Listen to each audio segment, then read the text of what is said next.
America was once known for having the largest and best railway network across the world. However, as the rest of the world and technology progressed, Americans seem to have moved towards favoring road and air transport instead. So how does American rail travel hold up in 2025?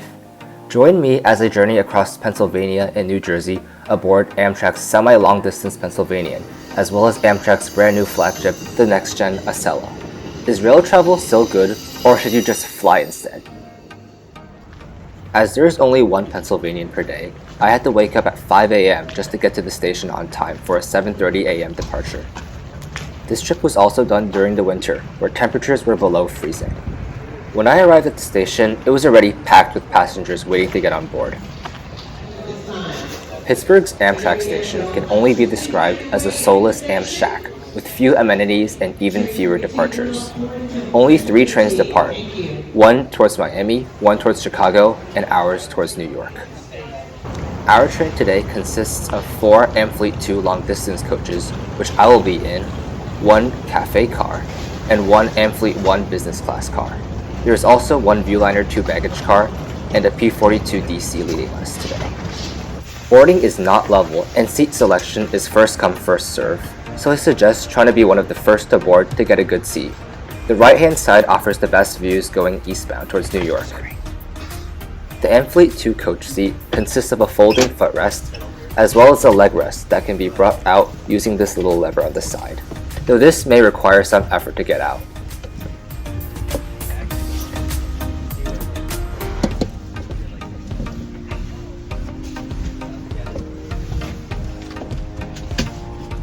The recline button is found on the armrest, which offers plenty of recline. A personal curtain is also on the side, in case it gets too bright, which it will later on in the journey. At full recline, I am in a very comfortable position here, though the footrest is a bit unnecessary. Still, all in all, a very comfortable coach seat for a train. Similar to the Amfleet ones, there is also a really firm and really thick tray table, as well as a seat back pocket with a safety card inside. Personal reading lights can be found above, and 2 120-volt power sockets can be found below the window. Our train departs Pittsburgh into the early morning 1 minute early at 7:29 a.m., though this punctuality will not be kept throughout the rest of the journey. There was also supposed to be Wi-Fi on board, but I never got it working, something Amtrak should probably look into fixing, especially for journeys this long. For the first part of the journey, we run parallel to Pittsburgh's East Busway.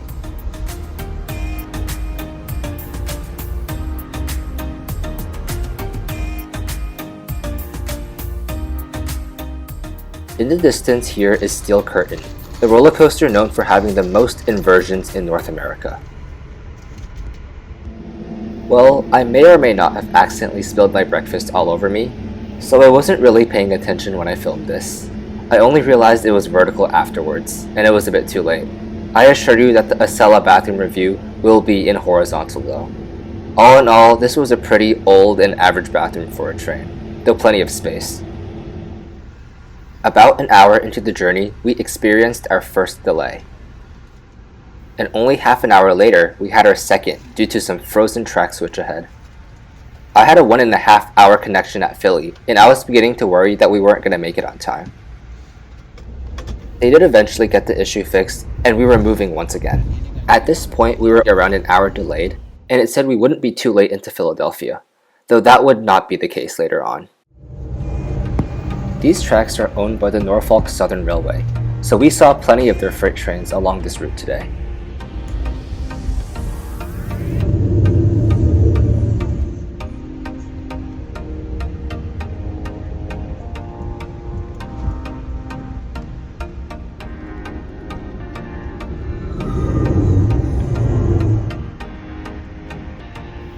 Our train passes through the historic Horseshoe Curve, giving us a great view of General Electric P42 DC Genesis number 121 painted in a Phase 5 livery that is leading us towards Philadelphia today.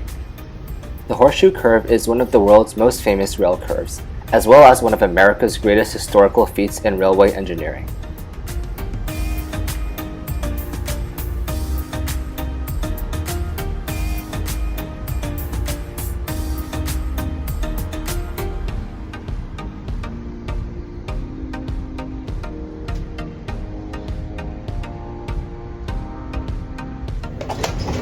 3 cars ahead of us was the Corridor Cafe car. There were options for light snacks, drinks, and small hot meals, which I went with the microwaved mac and cheese. This tasted slightly better than it looked, but for a microwaved meal, it wasn't too bad. The sight of wires overhead meant that we were getting really close to Harrisburg, as it was the start of the Keystone Corridor.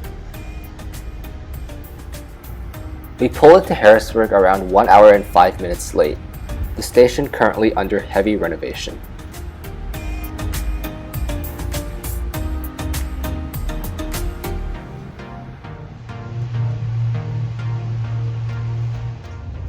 However, we were met with another 10-minute delay as we waited for train 43, the Pittsburgh-bound Pennsylvanian, to pull into the station. This one was pulled by General Electric P42DC number 125 in a brand new Phase 7 livery.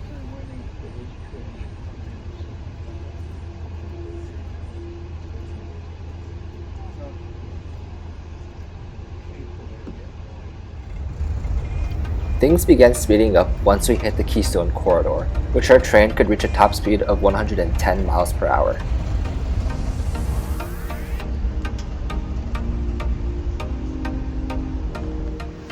It's quite impressive that these Metroliners have lived to see Phase 7.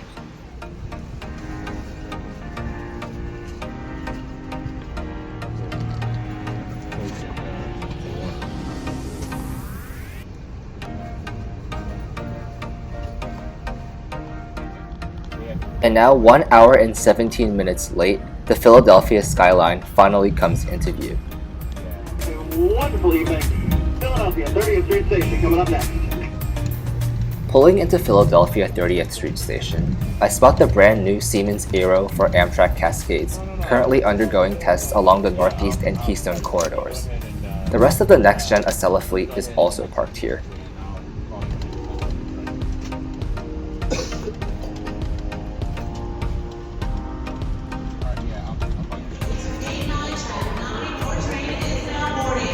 I now have 13 minutes exactly to get off and go and find my platform for my next train. If I had more time, I would have stayed to watch the locomotive swap, as the P42DC gets swapped with an electric ACS-64 for the rest of the journey up to New York.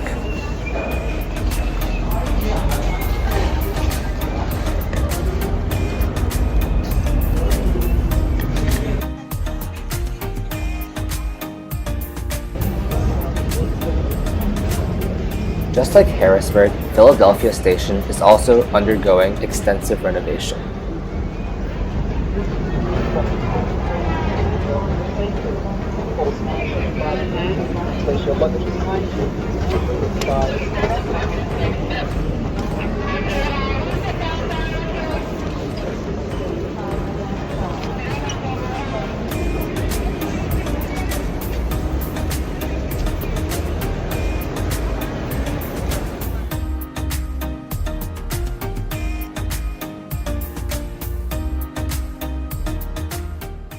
Well, it seems like I made it in time for my next train.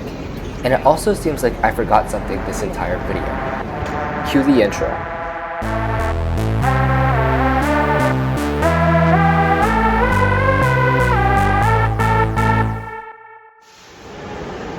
I have wanted to travel on one of these NextGen Acelas for a long time, and today I will finally be able to do so.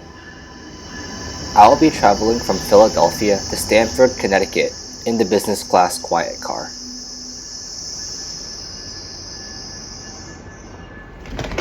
Boarding is level with a ramp to cover the distance of the gap.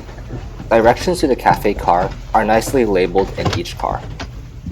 Seats on the Acela are reserved beforehand. I will be sitting in seat 3A. These new seats feature nice and large tray tables with a cup holder that can be brought closer to you, and a seat back pocket hidden behind the tray table. These also come with a hands-free footrest, and on the side of the seat here is the button for the infamous European-style shifting recline.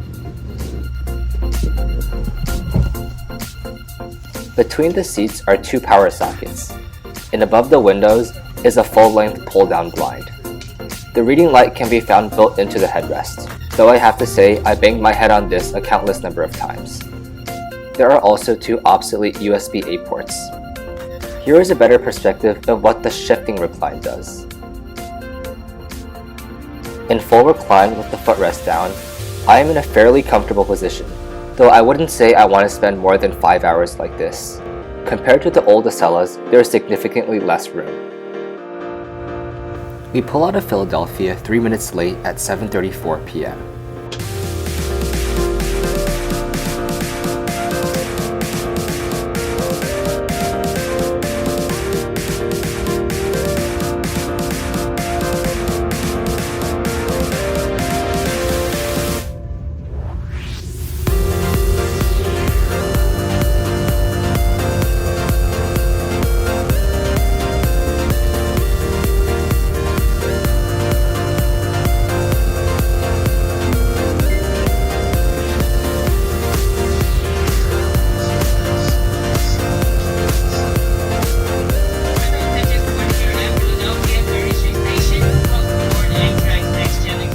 That is a software bug. No, there is not any smoke on board. Our next station stop will be Newark, New Jersey.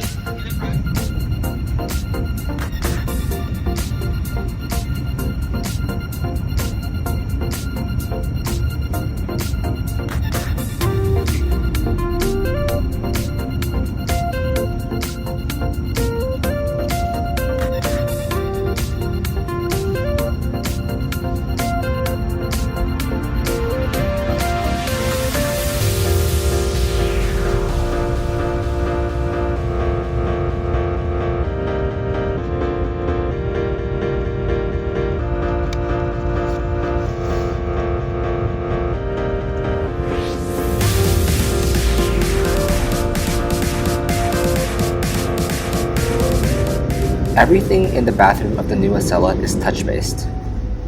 To close the door, I have to first press this button and wait for the door to slide shut. Then, I have to click on this button to lock the door, which tells me so.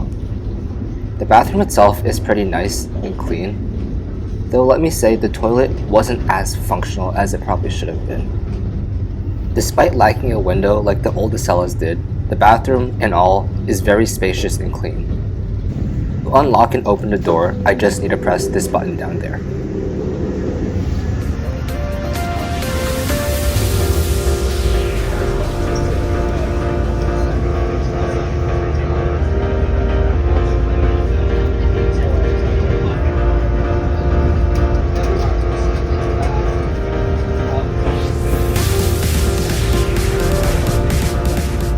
The cafe car has also significantly improved, with a new grab-and-go section.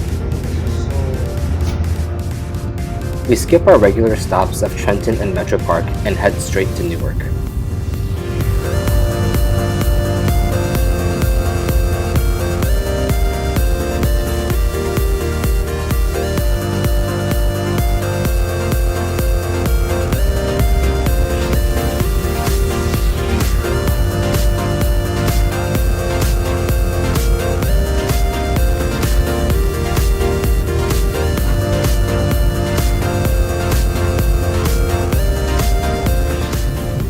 We cross the Portal Bridge, signifying our approach into New York City.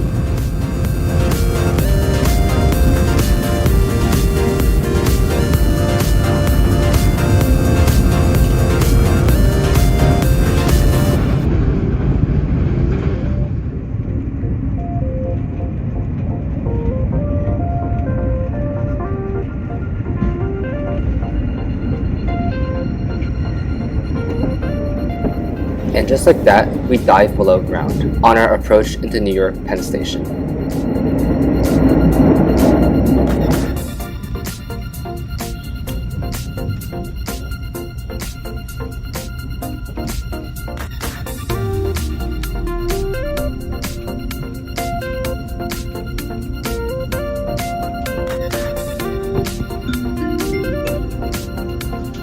Now arriving New York Penn.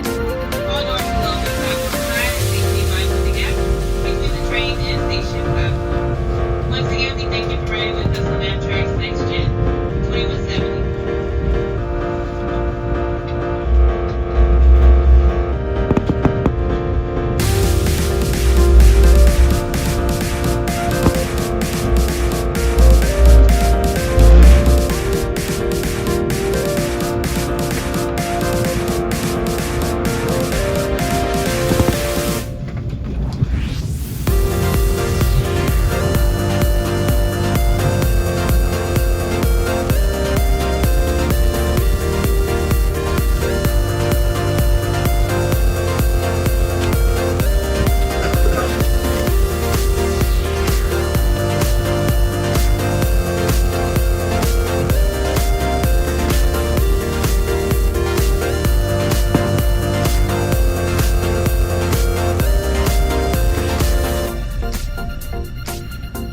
Aside from airline-style seats, there are also table-style seats on this train. For accessible seating, there are call buttons next to each table. Wheelchair spaces can be found next to luggage racks at the end of each car. This said no mission throughout the journey. Can anyone tell me what this exactly means?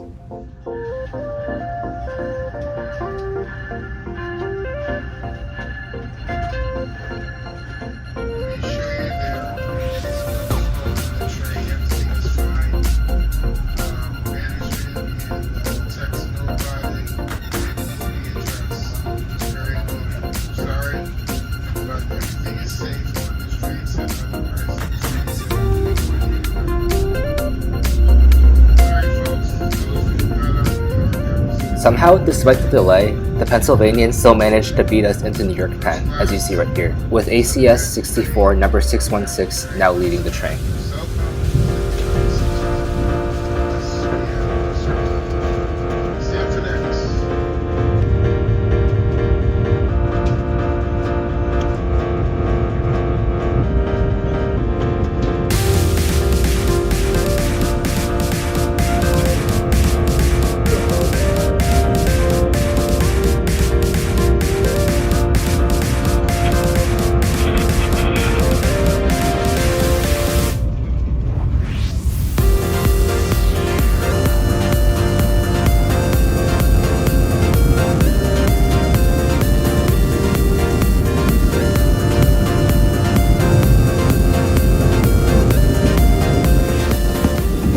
And just like that, our train rolls at the Stamford Transit Center, bringing our journey here to an end.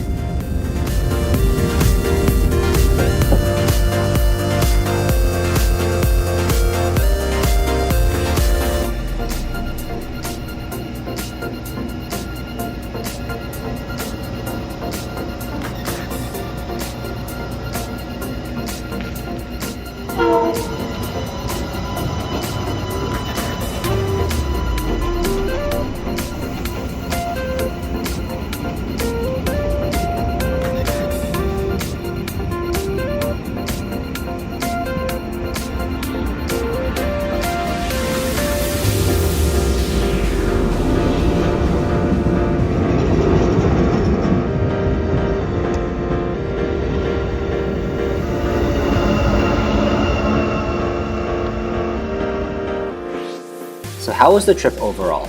Starting off with the Pennsylvanian, the seats aboard the Amfleet II are perhaps a few of the best coach seats I've seen on a train. They offer plenty of recline and legroom. They do, however, lack a middle armrest between you and your seatmate. Therefore, seat comfort gets a 4.5 out of 5 stars. In terms of service at Pittsburgh station, and for the first half of the trip, was a bit hectic, as the station was too small to handle all the passengers, and the conductors were a bit confused and overwhelmed with the delay. Service towards the end, however, improved. Therefore, service gets a 3 out of 5 stars. Food on board the train was mediocre, being average microwavable food you would find on a train. The prices also weren't too bad. Therefore, food also gets a 3 out of 5 stars. In terms of the IFE on board, there was supposed to be Wi-Fi, but I just never managed to get it to work. Therefore, IFE gets a 1 out of 5 stars. In terms of punctuality, we arrived at Philadelphia over an hour late. We faced not 1, but 3 delays. However, I still barely managed to make my connection. Therefore, punctuality gets a 2 out of 5 stars. In terms of price, I paid $56 for a one-way ticket. Flights for this exact same route can usually get to over $300. Therefore, the Pennsylvanian is an absolute steal in terms of cost. 5 out of 5 stars there. That puts the Pennsylvanian at an average of 3.1 out of 5 stars. And for the Acela, though the seats are much smaller than the previous Acela, they aren't nearly as bad as some people claim. Still, I wouldn't market them as business class seats, as they have about the same legroom you would find on coach for corridor services, with less recline. Therefore, seat comfort gets a 3 out of 5 stars. Service on board Acela was about average, with announcements frequently made updating passengers. Not much else was there about the service, so it gets a 4 out of 5 stars. For the food on board the NextGen Acela, though I didn't purchase any meals, there were more options than what you would find on the Pennsylvanian, though most of the hot menu was the same. Therefore, food gets a 4 out of 5 stars. In terms of the IFE, The Wi-Fi actually managed to work, but it was a bit spotty in a few places. Amtrak also didn't get the onboard screens to work, therefore IFE gets a 3.5 out of 5 stars. In terms of punctuality, our train arrived only 1 minute late from the scheduled arrival time. For that, punctuality gets a 4.5 out of 5 stars. And finally, for the price. A one-way ticket between Philadelphia and Stamford cost me a whole $67 in business class. That is a whole $11 more expensive than the Pennsylvanian for a trip a third of the length. In other countries such as Spain, a trip of this length would usually cost around $30 to $40 only. In this case, pricing gets a 1.5 out of 5 stars. That puts the NextGen Acela at an average of 3.4 out of 5 stars. So what's better, taking the train or plane? If the prices are similar and you want the quickest way to get from place to place, then flying is no doubt the better option. A flight between Pittsburgh and New York takes about 1.5 hours, while the full length of the Pennsylvanian takes around 9 hours. Keep in mind that the Pennsylvanian also runs only once a day in each direction. However, prices on the Pennsylvanian are more fixed and can be much cheaper than flights. Also, trains tend to depart from city centers, while most airports are quite far away from the cities themselves, which saves the worry of getting to the airport on time. In the case of trains, Amtrak allows passengers to bring 2 carry-ons and 1 bag aboard the Acela, and an additional check-in bag aboard the Pennsylvanian. In that case, if you're traveling heavy and don't want to pay the extra fees, or just want to avoid TSA, train might be the way to go. Anyways, thanks for joining me on this unique JAaMDG review, and make sure not to miss our next one aboard my first ever turboprop flight.